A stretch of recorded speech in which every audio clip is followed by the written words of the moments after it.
राम राम सभी को। सावन में सोमवार के व्रत, सोमवार व्रत कथा जरूर पढ़े सुने। सोमवार व्रत कथा प्रारंभ। एक नगर में एक साहूकार रहता था। उसके घर में किसी चीज की कमी नहीं थी, परंतु वह पुत्र न होने के कारण बहुत दुखी था। पुत्र की कामना के लिए वह प्रत्येक सोमवार शिव जी का व्रत और पूजन किया करता था तथा सायकाल मंदिर में जाकर शिव जी के सामने दीपक जलाया करता था।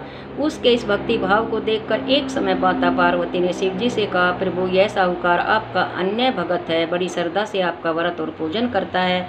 आपको इसकी मनोकामना पूर्ण करनी चाहिए। यदि आप ऐसा नहीं करेंगे तो मनुष्य आपका पूजन तथा व्रत क्यों करेंगे।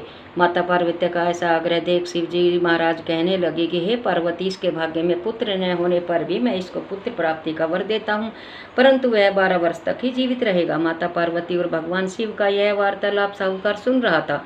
इससे उसको न तो प्रसन्नता हुई और न ही दुख हुआ। वह पूर्व की तरह शिव जी का व्रत और पूजन करता रहा। कुछ समय बाद साहूकार के घर अति सुंदर पुत्र पैदा हुआ। साहूकार के घर में बहुत खुशी मनाई गई। साहूकार असलियत जानता था, इसलिए उसने न तो अधिक प्रसन्नता प्रकट की और न ही किसी को यह भेद बताया।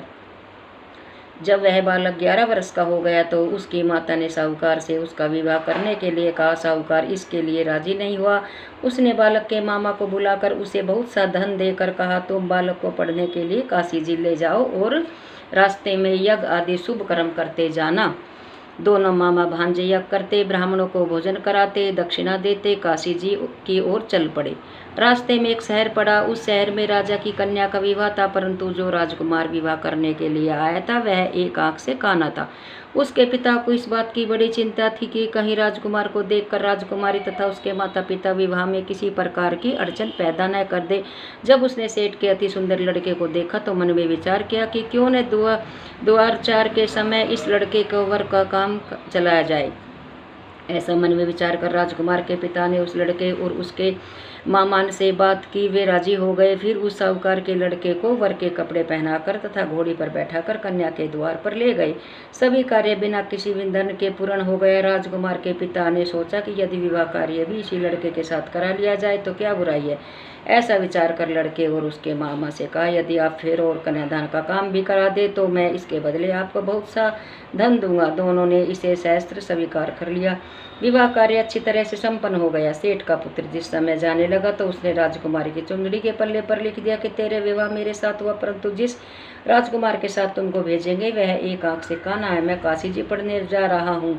सेठ के लड़के के जाने के पश्चात राजकुमारी ने जब अपने पिता को सारी बात बताने के बाद काने राजकुमार के साथ जाने से मना कर दिया। राजकुमारी के माता पिता ने उसकी कन्या को विदा नहीं किया और बारात वापस चली गई।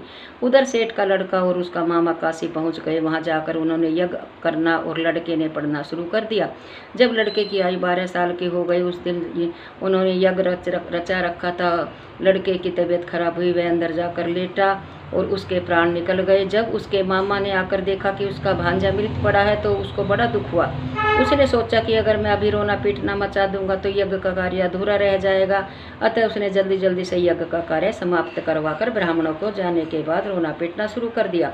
संयोग हुआ उसी समय शिव पार्वती उधर से जा रहे थे। रोने और विलाप करने की आवाज़ सुनकर वे वहाँ पहुँच गए। उन्होंने पाया कि वहाँ एक लड़का मृत पड़ा था। माता पार्वती कहने लगी, महाराज, यह तो उसी सेठ का लड़का है जो आपके वरदान से उत्पन्न हुआ था। शिव जी ने कहा, हे पार्वती, इसकी आयु इतनी थी सो भोग चुका। तब पार्वती जी ने कहा कि प्रभु, इस बालक को तो आयु दे दो, नहीं तो इसके माता पिता तड़प तड़प कर मर जाएंगे। माता पार्वती के बार बार आग्रह करने पर शिव जी ने उसको जीवन वरदान दिया। शिव जी की कृपा से वह लड़का जीवित हो गया। शिव जी और पार्वती कैलाश पर्वत को चले गए। शिक्षा पूर्ण होने पर वह लड़का और उसका मामा उसी प्रकार यज्ञ शुभ कर्म करते हुए घर की ओर चल पड़े। रास्ते में उसी शहर में आए जहाँ की राजकुमारी से लड़के का विवाह हुआ था। वहाँ आकर उन्होंने यज्ञ आरंभ कर दिया।